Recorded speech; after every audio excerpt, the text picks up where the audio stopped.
नमस्कार. मल्हार टीव्हीच्या सकाळच्या बातमीपत्रामध्ये आपलं स्वागत. Steel authority of India limited येथील सुरक्षा रक्षकांनी आमदार प्रशांत ठाकूर आणि जय भारतीय जनरल कामगार संघटनेचे अध्यक्ष जितेंद्र खरत यांचे आभार मानले आहेत. Steel authority of India limited Kalamboli येथे रायगड सुरक्षा रक्षक मंडळाचे सुरक्षा रक्षक गेल्या 7 वर्षापासून कार्यरत आहेत. या आस्थापनेने खाजगीकरणाच्या नावाखाली 2 मे 2024 पासून 24 सुरक्षा रक्षकांची सेवा खंडित करण्यासाठी सूचना स्टील अथॉरिटी ऑफ इंडियाने रायगड सुरक्षा रक्षक मंडळाला दिली होती. त्यानंतर सुरक्षा रक्षकांनी पनवेलचे आमदार प्रशांत ठाकूर यांची भेट घेऊन जय भारतीय जनरल कामगार संघटनेचे सभासदत्व स्वीकारले. तातडीने संघटनेचे अध्यक्ष जितेंद्र खरत यांनी संबंधित आस्थापनेसोबत पत्रव्यवहार तसेच प्रत्यक्ष भेट घेऊन या सुरक्षा रक्षकांची सेवा खंडित केल्यास सुरक्षा रक्षकांच्या तसेच संघटनेच्या रोषाला सामोरे जावे लागेल अशा शब्दात चर्चा केली. त्यानंतर रायगड सुरक्षा रक्षक मंडळ आणि संघटना यांनी उच्च न्यायालय मुंबई येथे या नोटिसाबाबत याचिका दाखल केली होती. सुरक्षा रक्षक मंडळाच्या वतीने रायगड जिल्हा सुरक्षा रक्षक मंडळाचे निरीक्षक श्री पवार तसेच संघटनेचे अध्यक्ष जितेंद्र खरत यांनी दाखल केलेल्या याचिकेवर उच्च न्यायालयाने सकारात्मक भूमिका देत सर्व सुरक्षा रक्षक हे त्याच आस्थापनेमध्ये कायम काम करतील असा आदेश दिला. त्यामुळे सुरक्षा रक्षकांमध्ये आनंदाचे वातावरण निर्माण झाले. त्यांनी आमदार प्रशांत ठाकूर आणि संघटनेचे अध्यक्ष जितेंद्र खरत, भाजप उत्तर रायगड जिल्हाध्यक्ष अविनाश कोळी, भाजप पनवेल तालुका अध्यक्ष अरुणशेठ भगत तसेच जनार्दन पाटील यांना प्रत्यक्ष भेटून आभार व्यक्त केले आहेत. 12वीचा निकालात राष्ट्रीय सायकलिंग खेळाडू स्नेहल शत्रुघ्न माळी हिला सायन्समध्ये 86.83% गुण मिळाले आहेत. चालू शैक्षणिक वर्ष 2024 मध्ये तिने विविध राष्ट्रीय स्पर्धेमध्ये पदके मिळवली असून त्यात राष्ट्रीय शालेय सायकलिंग स्पर्धा या राज्य या ठिकाणी झालेल्या स्पर्धेत 2 गोल्ड मेडल घेतले आहेत.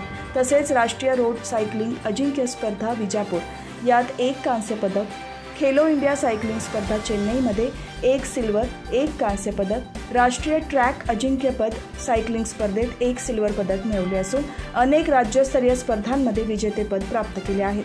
स्नेहल शत्रुघ्न माळी ही सायकलिंगमध्ये गेल्या 4 वर्षापासून राष्ट्रीय स्तरावर अनेक सुवर्ण, कांस्य, रौप्य पदक प्राप्त करत असून अभ्यासातही ती सातत्याने चांगल्या मार्काने पास होत आहे.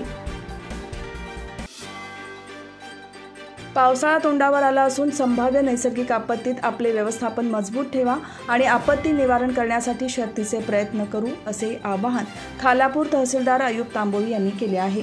मान्सूनपूर्व तयारी सन 2024च्या अनुषंगाने तहसीलदार तथा तालुका आपत्ती व्यवस्थापन समिती खालापूर यांच्या अध्यक्षतेखाली खालापूर तहसील कार्यालयात तालुक्यातील सर्व शासकीय निमशासकीय कार्यालय प्रमुखांची बैठक संपन्न झाली.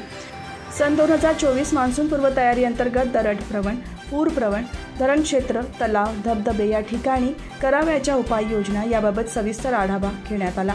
या बैठकीत सर्व विभाग प्रमुख यांना आपत्ती व्यवस्थापन आराखडा तयार करणे, नियंत्रण कक्ष स्थापन करणे, अधिकारी कर्मचारी यांचे मोबाईल नंबर अद्ययावत करून माहिती सादर करणे, प्रत्येक विभाग कार्यालयात नोडल अधिकारी यांची नेमणूक करणे, तालुका नियंत्रण कक्ष यांना माहिती देणे आणि संपर्कात राहणे, विना परवानगी मुख्यालय सोडू नये, मोबाईल कायम सुरू ठेवणे, संभाव्य नैसर्गिक आपत्तीस तात्काळ प्रतिसाद देणे याबाबत निर्देश देण्यात आले.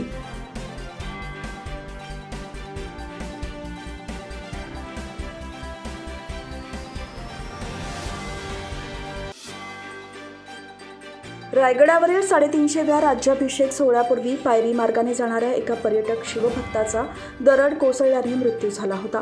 या पार्श्वभूमीवर रायगडचे जिल्हाधिकारी किशन जावळे यांनी येत्या 23 आणि 24 मे रोजी या मार्गावरील महादरवाजा तसेच परिसरातील मोकळे झालेले दगड प्रशिक्षित रॅपलर्सच्या मदतीने दूर काढण्याचा निर्णय घेतला आहे. त्यामुळे 23 मे आणि 24 मे या दिवशी पायरी मार्ग बंद असल्याचे त्यांनी सांगितले आहे.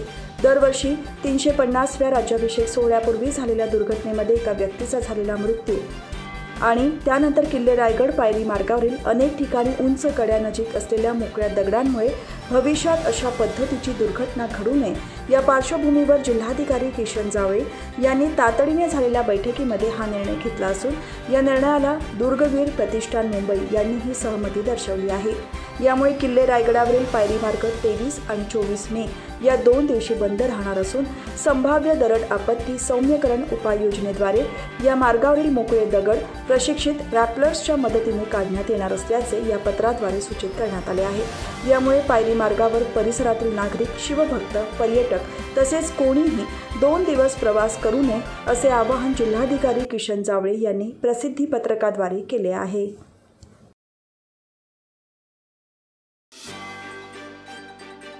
कर्जत तालुक्यात लाकडांची वाहतूक करणारा ट्रक उलटून 1 ठार तर 3 गंभीर जखमी झाले आहेत। हा अपघात वारे कुरुंग या जंगल परिसरात रस्त्यावर घडला।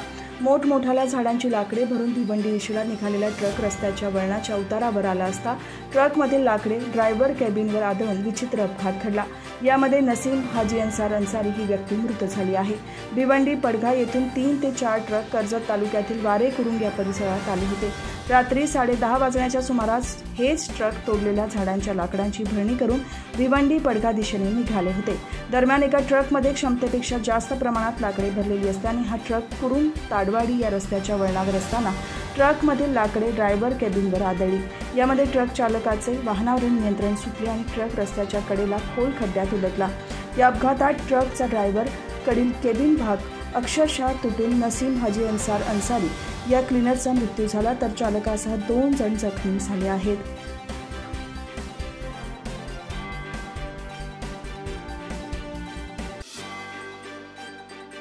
मुंबईमध्ये घाटकोपर येथे होर्डिंग पडून घडलेल्या दुर्घटनेनंतर नवी मुंबई महापालिकेचे आयुक्त डॉक्टर कैलास शिंदे यांनी आपत्ती निवारण कार्यवाहीच्या दृष्टीने नवी मुंबई महानगरपालिकेच्या संबंधित विभागांची तातडीने बैठक घेतली। त्यामध्ये परवाना विभाग तसेच अतिक्रमण विभागाला सतर्क होऊन अनधिकृत होर्डिंग विरोधी कारवाईचे निर्देश दिले होते। त्यानुसार तब्बल 34 होर्डिंगवर पालिकेने कारवाई केली आहे। अतिक्रमण विभागामार्फत उपायुक्त डॉक्टर राहुल गेठे यांच्या नियंत्रणाखाली अनधिकृत होर्डिंग विरोधातील धडक कारवाई लगेचच सुरू करण्यात आली। या अनुषंगाने रात्रंदिवस कारवाई करत असलेल्या 3 दिवसात 31 मोठे होर्डिंग निष्कासित करण्यात आले होते। हीच कारवाईची तीव्रता कायम राखत 18 मे मध्यरात्रीपासून 19 मे रोजी पहाटेपर्यंत आणखी 3 होर्डिंगवर निष्कासनाची कारवाई करण्यात आली।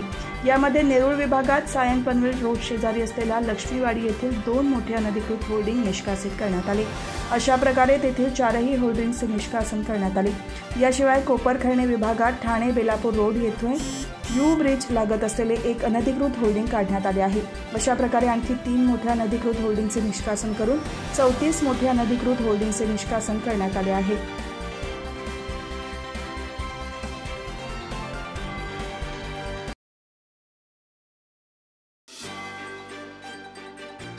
पनवेल महापालिकेचे आयुक्त डॉक्टर प्रशांत रसाळ यांच्या मार्गदर्शनाखाली स्वच्छ भारत अभियान अंतर्गत महापालिकेच्या घनकचरा आणि स्वच्छता अभियानामध्ये the urban learning internship programme राबवला जात आहे। ट्युलिप हा केंद्र शासनाचा उपक्रम असून विद्यार्थ्यांना शहरी प्रश्नांची जाणीव व्हावी तसेच महापालिका करत असलेल्या कामाचे स्वरूप समजावून घेऊन आपल्या नवनवीन संकल्पना राबवण्याविषयी प्रोत्साहन देण्यात येत असते। या ट्युलिप कार्यक्रमांतर्गत महापालिकेच्या वतीने ऑनलाईन पद्धतीने अर्ज मागवण्यात आले आहेत। यामध्ये पिल्लई इंजिनिअरिंग कॉलेजचे 7 आणि सरस्वती इंजिनिअरिंग महाविद्यालयाच्या एका विद्यार्थ्याची निवड महापालिकेने केली आहे। उपायुक्त डॉक्टर वैभव विधाते यांच्या हस्ते या विद्यार्थ्यांना इंटर्नशिप पत्राचे वाटप करण्यात आले। यावेळी घनकचरा आणि आरोग्य विभागाचे विभाग प्रमुख अनिल कोकरे, पर्यावरण विभागाचे विभाग प्रमुख मनोज चव्हाण यांच्यासह अधिकारी आणि कर्मचारी उपस्थित होते।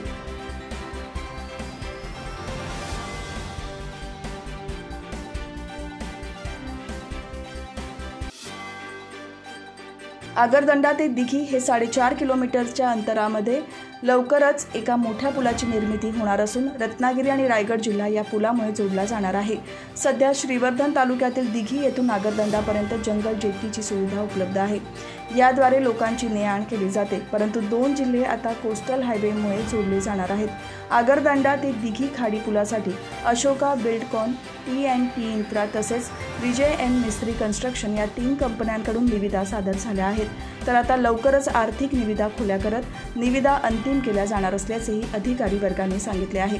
निविदा अंतिम केल्यानंतर पुढील कार्यवाही पूर्ण करत या दोन्ही खाडी पुलाच्या कामाला सुरुवात करण्याचे MSRDCचे नियोजन असणार आहे। MSRDCने रेवस ते रेड्डी असा 447 किलोमीटरचा सागरी किनारा मार्ग बांधण्याचा निर्णय घेतला आहे। मुंबई आणि कोकणला जोडण्यासाठी हाती घेण्यात आलेल्या या प्रकल्पाअंतर्गत 8 खाडी पूल बांधण्यात येणार आहेत। या 8 खाडी पुलांपैकी रेवस ते कारंजा आणि आगरदंडा ते दिघी अशा 2 खाडी पुलाच्या बांधकामासाठी MSRDCने निविदा मागवल्या होत्या। या निविदेला चांगला प्रतिसाद मिळाल्याची माहिती MSRDCतील वरिष्ठ अधिकाऱ्यांनी दिली आहे।